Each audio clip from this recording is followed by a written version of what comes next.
ये कहानी है जॉन नाम के एक मछुआरे की, जो रोज की तरह अपनी छोटी सी बोट लेकर समंदर में निकल पड़ा था। लेकिन उस दिन सब कुछ अलग था। अचानक चारों तरफ गहरा कोहरा छा गया।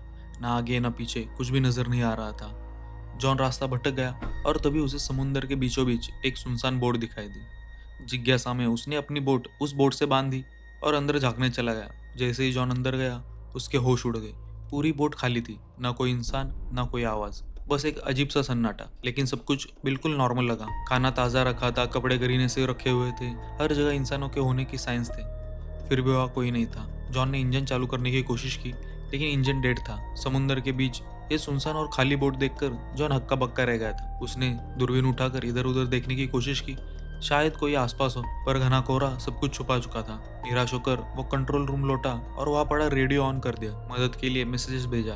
ये बोट समंदर में फंसी है, कोई सुन रहा हो तो जवाब दो। मैसेज भेजकर उसने सोचा अब अपनी छोटी बोट से वापस लौट जाना चाहिए। लेकिन जब बाहर आया, उसकी बोट गायब थी, जबकि उसने उसे अच्छे से बांधा था। हैरानी और बढ़ गई जब देखा कि चारों तरफ फैला कोहरा अचानक साफ हो चुका था। आसमान खुला था और दोपहर का वक्त हो गया था। जॉन कुछ समझ नहीं पा रहा था। कोई रास्ता न देखकर वो फिर उसी बोट पर लौटा और नक्शे से दिशा समझने लगा। लेकिन प्रॉब्लम ये था कि इंजन खराब था। बचना है तो उसे इंजन ठीक करना होगा। उसने पूरी जहाज में टूल बॉक्स ढूंढा और कड़ी मेहनत के बाद इंजन फाइनली चालू कर लिया। उसके लिए एक बड़ी राहत थी। अब बोट चल रही थी, रास्ता भी थोड़ा थोड़ा क्लियर हो रहा था, लेकिन खतरा अभी खत्म नहीं हुआ था। जॉन ने फिर रेडियो से कांटेक्ट करने की कोशिश की, मगर कोई जवाब नहीं आया। रहस्य और गहरा हो गया। इसी बीच वो ऊपर डेक पर आया और अचानक उसे टॉयलेट जाना पड़ा। कोई आसपास नहीं था तो उसने सोचा समंदर में ही लिपटा लेता हूँ। लेकिन जैसे ही वो किनारे गया, किसी ने पीछे से जोर का धक्का दिया। वो सीधा पानी में गिर पड़ा। हालात बेहद खतरनाक थे। पानी और हवा का दबाव इतना था कि वापस बोट तक पहुंचना मुश्किल था।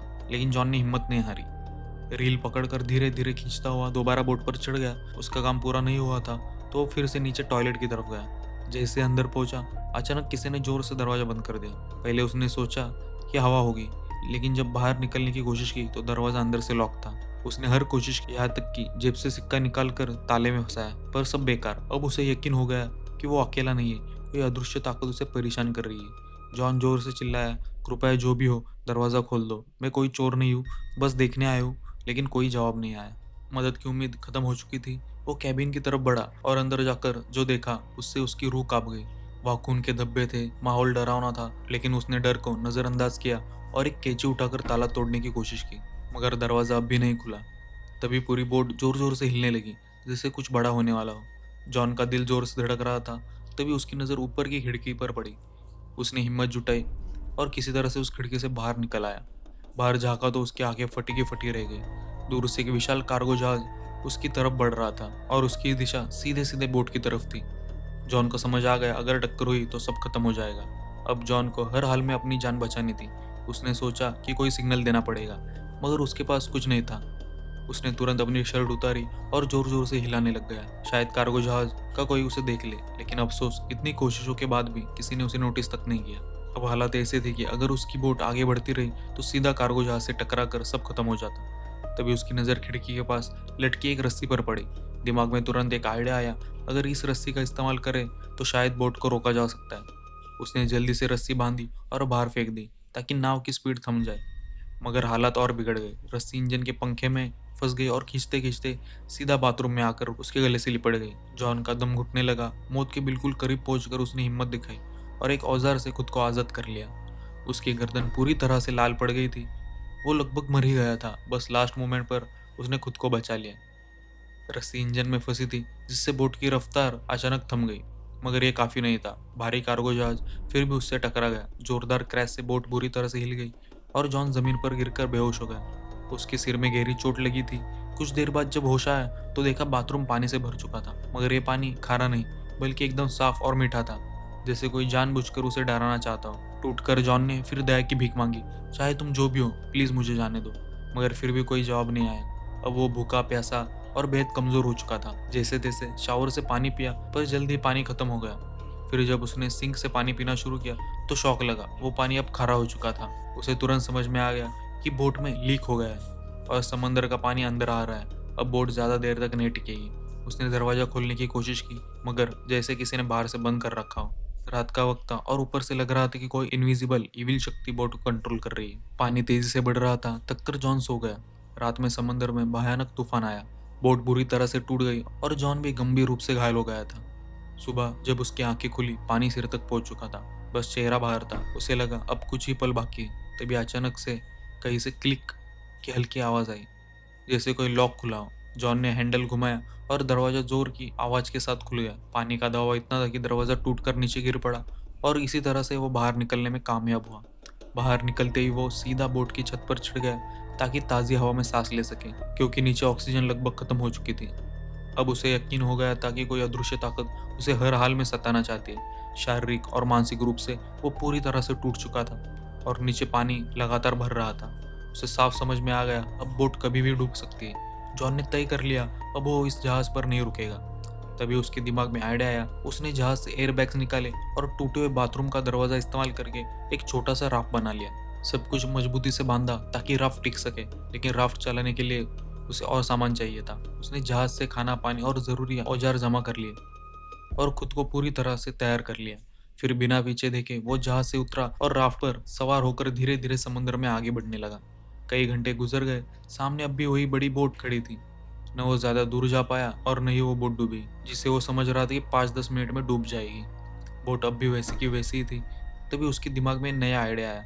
अगर ये बोट अभी तक नहीं डूबी तो क्यों ना इसकी लिक्स ठीक कर दिए जाए।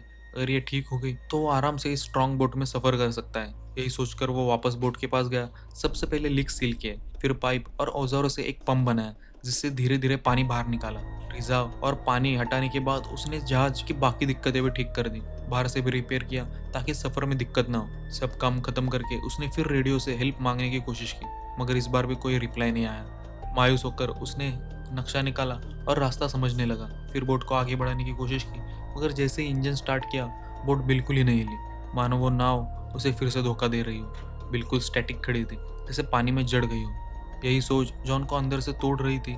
अब वो पूरी तरह से थक चुका था, उम्मीदें भी ऑलमोस्ट खत्म हो रही थी। तभी दूर से उसे एक और जहाज आता दिखा। अब उसके पास बस एक ही ऑप्शन था, अपने छोटे राफ्ट से उस जहाज तक पहुंचना। तो वो तुरंत राफ्ट पर चढ़ा और तेजी से उस जहाज की तरफ बढ़ा। लेकिन तभी वो अचा लेकिन तभी वो जहाज अचानक हिलने लगा और सीधे जॉन की तरफ बढ़ने लगा, जैसे किसी ने उसे जानबूझकर उसकी ओर भेजा हो। जॉन ने अपनी स्पीड बढ़ाई, लेकिन वो विशाल जहाज और भी तेज हो गया और ठीक टकराने से पहले जॉन ने आखिरी कोशिश की। अपने राफ्ट से कूदकर उस दूसरी नाव तक तैरने लगा जो दूर जाती दिख रही थी, मगर जब तक वो पहुंचा वो नाव गायब हो चुकी थी। तभी उसे एहसास हुआ कि इस रहस्यमय नाव पर कोई बुरी ताकत है जो उसे कहीं नहीं जाने दे रही। उसने मन ही मन में कसम खा ली, चाहे जान चली जाए, लेकिन अब वो इस नाव पर वापस नहीं जाएगा। मगर शाम तक पानी में तैरते तैरते ठंड इतनी बढ़ गई कि हालत बेकाबू हो गई। नीचे डॉल्फिन्स तैर रहे थे, पर पानी का टेम्परेचर बहुत गिर चुका था। ठंड सहन न कर पाने पर मजबूरी में जॉन फिर उस नाव पर लौट गया। अब वो इतना थक चुका था, बीमार था कि कुछ सोचने की हालत ही नहीं थी। बस चुपचाप एक कंबल ओढ़ा और कमरे में जाकर सो गया। सुबह जब आग खुली तो फिर से इस जहाज से निकलने का प्लान बनाया, लेकिन जैसे उठकर बाहर निकलना चाहा तो एक और शॉक मिला। कमरे का दरवाजा बंद था। जॉन घबरा गया और धीरे धीरे मेंटली टूटने लगा। समझ ही नहीं पा रहा था कि ये सब उसके साथ ही क्यों हो रहा है। तभी उसकी नजर कमरे के कोने में बने एक छोटे कैबिन पर पड़ी। उसने जैसे उसे खोला, ऊपर की तरफ एक रास्ता नजर आया, एक वेंटिलेशन जिससे बाहर निकला जा सकता था। वो तुरंत उस कैबिन में घुस गया। वो जगह एक तंग स्टोरेज एरिया थी। हर बार जब वो ऊपर चढ़ने की कोशिश करता, फिसल कर नीचे गिर जाता। चोटें भी आई, खून तक निकला, मगर हार नहीं मानी। बार बार गिरने के बाद आखिरकार वो ऊपर पहुंचा और वेंट की खिड़की खोलने की कोशिश की, लेकिन वो टस से मस नहीं हुई, जैसे उसे किसी ने जानबूझकर सील कर दिया। अब वहां की ऑक्सीजन भी तेजी से खत्म हो रही थी। सांस लेना मुश्किल हो गया था। नीचे का दरवाजा भी बंद था। वापस कमरे में नहीं जा पा रहा था। उसे लगने लगा कि शायद यही उसका आखिरी वक्त है। तभी फिर वही क्लिक की रहस्यमय आवाज आई और उसी के साथ वेंट की खिड़की खुल गई। जॉन ने बिना देर के बाहर छलांग लगा दी। ताज़ी हवा ने उसे थोड़ी राहत दी। बाहर आकर उसने देखा बोट एक छोटे से आइलैंड की तरफ बढ़ रही थी। ये देखकर उसके दिल में फिर से उम्मीद जागी कि शायद अब वो इस डरावनी नाव से हमेशा के लिए आज़ाद हो जाएगा।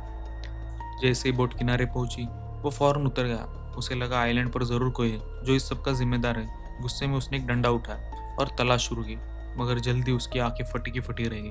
पूरे आइलैंड पर इंसान का कोई निशान नहीं था। अब जॉन फिर से गुस्से और डर से भर गया था। जैसे ही वो आइलैंड से बाहर निकला, उसके सामने नया दृश्य था।